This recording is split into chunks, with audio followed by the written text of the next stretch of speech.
اعجاز صاحب السلام علیکم اینڈ ویلکم ٹو دا شو. وعلیکم السلام, تھینک یو. جنرل صاحب, انڈیا پھر باز نہیں آ رہا.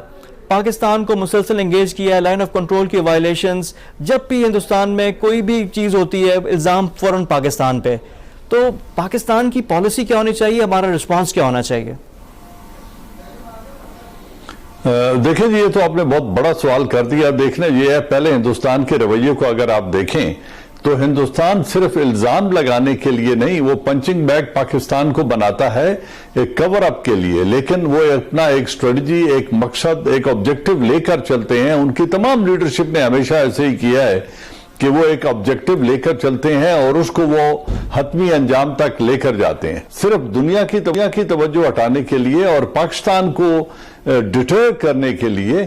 وہ پاکستان پر الزام تراشی کرتے ہیں کیونکہ اس ریجن میں بالخصوص اور دنیا میں بالعموم سیاسی طور پر ان کے مقاصد کو روکنے کے لیے دنیا میں کوئی طاقت ایسی نہیں ہے جو ان کے عزائم کو روکے, ان کو چیک کرے یا ان کی مخالفت کرے یا ان کے اوپر کسی قسم کا کوئی معاشی یا سیاسی دباؤ ڈالیں.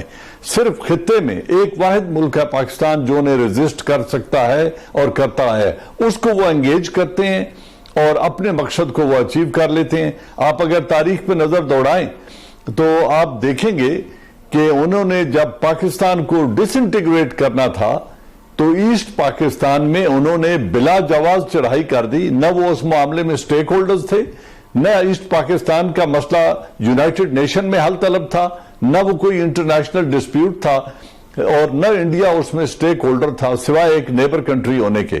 لیکن انہوں نے اس موقع کو نہیں جانے دیا اور اندرا گاندھی نے اس وقت آرم فورسز کو بھیج کر پاکستان کو دولخت کر دیا. جنرل صاحب, ابھی آپ نے اندرا گاندھی کا حوالہ دیا, تو اندرا گاندھی نے جو ایک انٹرویو دیا تھا اپنے اس زمانے میں, اس میں جو باتیں کی تھی کہ وہ بھی میں آپ کو سناتا ہوں, کیونکہ جو بات آپ کر رہے ہیں وہی بات وہ کر رہی ہیں. اندرا گاندھی ہٹلر کی بھی اگزامپل لے رہی تھی, مشرقی پاکستان کا بھی. ذرا وہ سے پہلے وہ کلپ سنتے ہیں ذرا اندرا گاندھی کا. جنرل صاحب, اندرا گاندھی نے تو بالکل دیکھیں اس زمانے میں 1971 میں ان کی پالیسی کیا تھی. وہ کہہ رہے تھے کہ جینوسائیڈ جو مبینہ طور پہ ان کا تھا کہ اس پہ ہم خاموش نہیں رہ سکتے.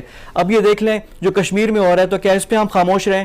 جس طرح انہوں نے ہٹلر کی بات کی کہ ہٹلر جب آ رہا تھا تو مغربی دنیا کیوں خاموش تھی. تو جو جرم ہے, جو جبر ہے جو کشمیر میں ہو رہا ہے, کیا اس پہ ہم خاموش رہیں؟ میں یہی کہنا چاہ رہا ہوں کہ دیکھیں, جب اندرا گاندھی نے یہ بات کی تھی تو اس نے یہ کہا تھا کہ جو ظلم اور جینوسائیڈ ہو رہا ہے ایسٹ پاکستان میں, کیا ہم اس پر خاموش تماشائی بن کے بیٹھے رہیں. وہ سٹیک ہولڈر نہیں تھے ایسٹ پاکستان میں, لیکن آج کشمیر کا جو ایشو ہے اس میں پاکستان اور آزاد کشمیر کے کشمیری سٹیک ہولڈرز ہیں. ہندوستان اس میں تیسرا پارٹنر ہے.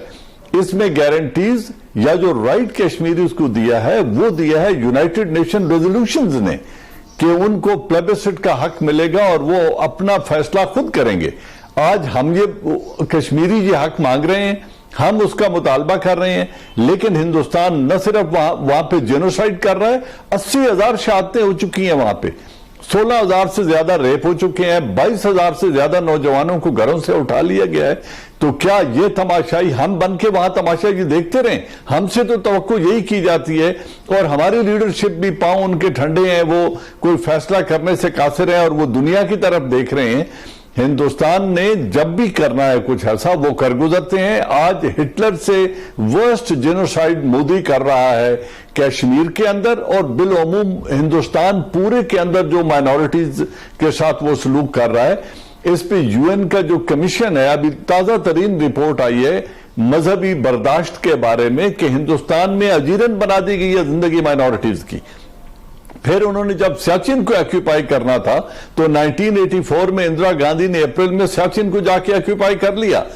آج تک 30 برس ہو گئے, تقریباً 28 برس ہو گئے, ہم ان کو وہاں سے نہیں نکال سکے. ایک طرف وہ انہوں نے سیاچن کو ایکیوپائی کر لیا, ایک طرف وہ کشمیر کے اندر اب آپ ظلم کر رہے ہیں, اور اب انہوں نے اس کی شناخت کو تبدیل کر کے یو این ریزولوشن کو نظر انداز کر دیا, سملا ایگریمنٹ کو نظر انداز کر دیا, پاکستان کے ساتھ بائیلیٹرل ڈائیلاگ کے تمام دروازے بند کر دیے, اور اب وہ کشمیر کی زمین کو سستے داموں لیز پہ دے رہے ہیں انٹرنیشنل انویسٹرز کو, جن میں جیوز بھی ہیں, قادیانی بھی ہیں, ہندو بھی ہیں, اور ان کے پیچھے امریکن بھی ہیں.